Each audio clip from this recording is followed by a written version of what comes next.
Syekh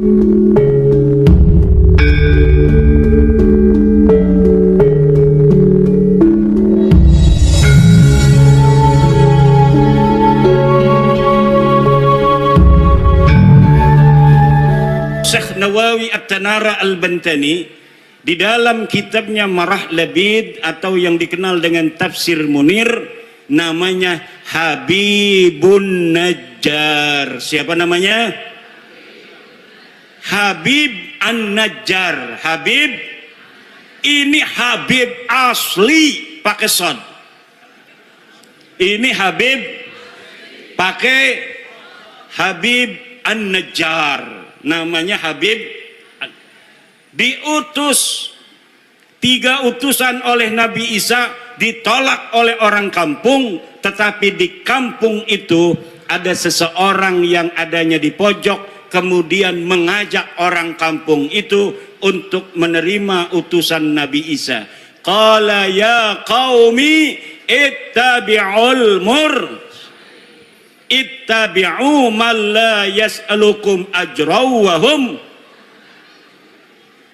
Ikuti ini 3 utusan.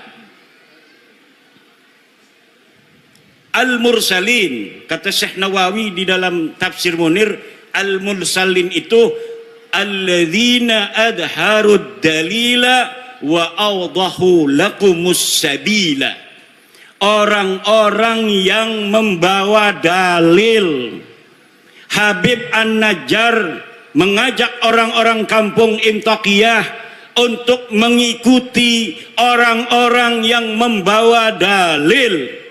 Man adharu alladzina adharud dalil wa awdahu lakumul sabil.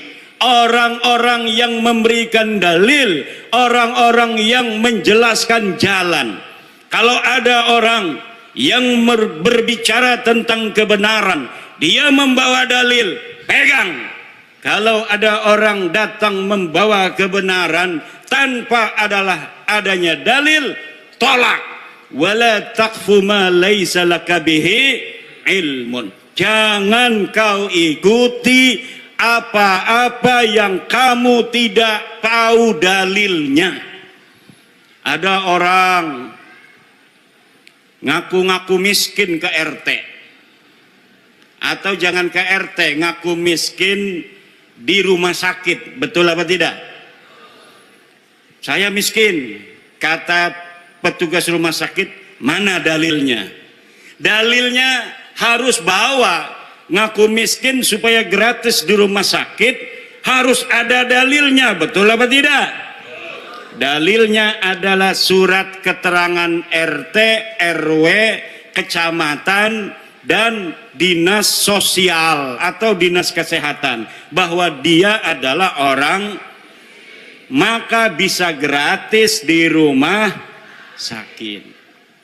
Pak, saya nggak mau bayar Pak, orang miskin. Mana dalilnya? Ini Pak, keterangan dari RT-nya. Ini keterangan miskin dari RW. Ini keterangan miskin dari kecamatan. Ini keterangan miskin dari dinas sosial. Ini keterangan miskin dari dinas kesehatan. Baru rumah sakit menggratiskan orang yang mengaku ngaku miskin aja Pak. Pak, yang ngerokok baik. Harus ada apalagi orang yang ngaku cucu. Betul apa tidak? Orang yang ngaku miskin harus ada dalil, apalagi orang yang ngaku cucu. Mana dalilna? Ngaku-ngaku cucu Nabi. Mana kitabnya? Mana hasil tes DNA-nya? Ora ono. Kita belaka, sejarah helaka, tes DNA-nya melenceng ning dindi. Tes DNA-nya melenceng nangen dindi. Ada di Indonesia, Bu. Bu? Di Indonesia ada orang ngaku cucu Nabi. Dalam tubuhku mengalir darah Rasulullah. Datang ke kiai, minta duit 40 juta. Baru saya dapat ini sebuah testimoni dari kiai. Di Purbalingga, bukan Purbalingga, di Banyumas ada kiai diparanin oleh seorang yang ngaku cucu Nabi. Yang ngaku cucu Nabi namanya Habib. Apa namanya? Habib. Nama klannya keluarga Baklawi. Keluarga apa? Dia minta uang 40 juta. Dulu-dulu katanya biasanya langsung dikasih kalau lagi punya. Kalaupun tidak punya uang, maka akan dicarikan uangnya untuk Habib, orang yang ngaku cucu Nabi, dengan harapan mendapatkan barokah dan syafaat dari baginda Nabi. Tapi kiai ini sudah dengar, ada di Banten namanya Imaduddin Usman, sudah meneliti bahwa para habib-habib yang ada di Indonesia yang ngaku cucu Nabi ini ternyata bukan keturunan Nabi. Saya yang meneliti itu, bahwa Habibku ada Habib Rizik Sihab, Habib Bahar Smith, Habib Taufik Segaf, Habib Lutfi Yahya. Itu semua namanya keluarga Baklawi. Keluarga siapa? Saya sudah teliti seteliti-telitinya berdasarkan kitab-kitab nasab, kitab-kitab sejarah, hasil tes DNA, bahwa mereka dengan pasti mustahil sebagai keturunan baginda Nabi besar Muhammad sallallahu alaihi wasallam. Tidak terima, silahkan undang saya untuk berdebat. Kalau tidak terima, mana ente punya dalil? Kalau tidak terima, mana hasil tes DNA ente? Saya sudah tahu hasil tes DNA dari Habib-habib ini. 180 orang di Yaman sudah tes DNA dan hasilnya haplogrupnya G. Sedangkan keturunan Nabi Muhammad semuanya di Arab Saudi, di Yordan, di Maroko, haplogrupnya J1.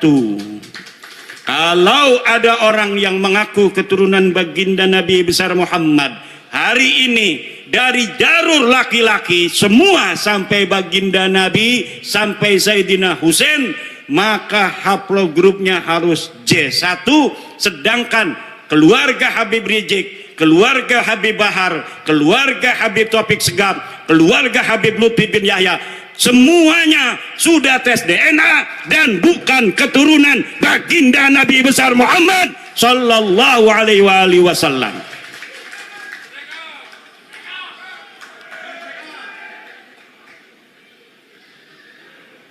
Itu ceritanya.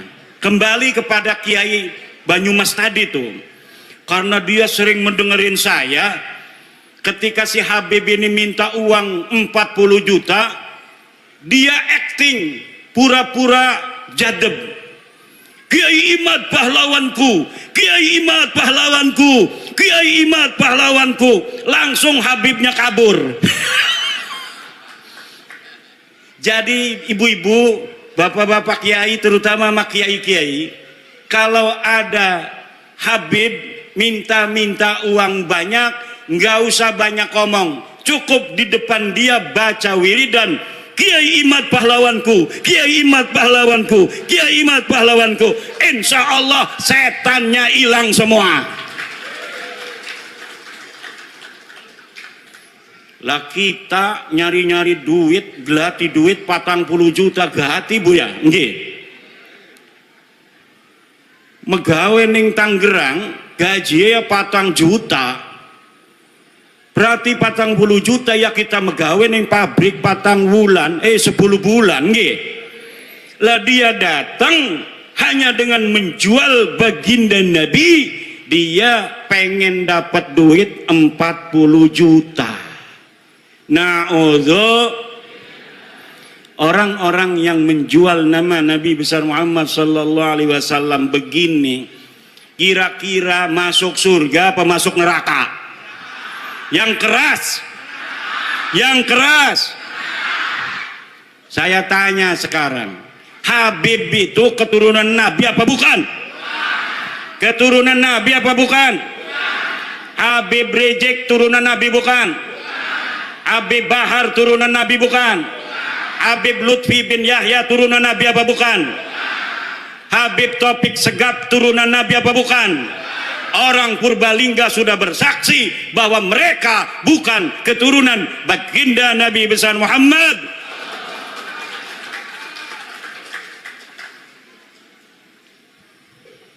Ibunda Khadijah Al-Kubra akan tersenyum kepada orang-orang Purbalingga. Sayyidatuna Fatimah Az-Zahra akan berbahagia kepada orang Purbalingga. Sayyidina Ali, Sayyidina Husain, Sayyidina Hasan akan tersenyum kepada orang Purbalingga, kepada masyarakat Nusantara yang sudah menyelamatkan nama baik Sayyidatuna Khadijah Al-Kubra, Sayyidatuna Fatimah Az-Zahra, Sayyidina Ali dan baginda Nabi besar Muhammad sallallahu alaihi wasallam dari orang-orang sekarang yang dia bukan turunan baginda Nabi, tetapi dia mengaku-ngaku keturunan baginda Nabi.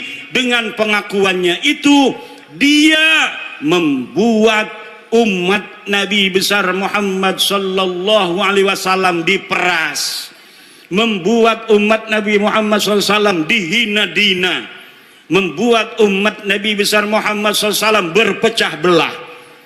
Orang-orang semacam ini dari sisi ilmu nasab bukan turunan Nabi, dari sisi ilmu sejarah bukan turunan Nabi, dari tes DNA bukan turunan Nabi, dari akhlak ba'id, jauh dari keturunan Nabi. Akhlak Nabi begitu luhur, senyum mengembang setiap ketemu dengan orang lain, menyayangi orang lain. Setiap ketemu orang punya uang, dikasih uangnya oleh baginda Nabi. Lagi bawa begini nih, bawa jas, apa ini namanya nih, jubah, diminta orang karena ada dua. Kalau turunan Nabi itu harus sama dengan Nabi.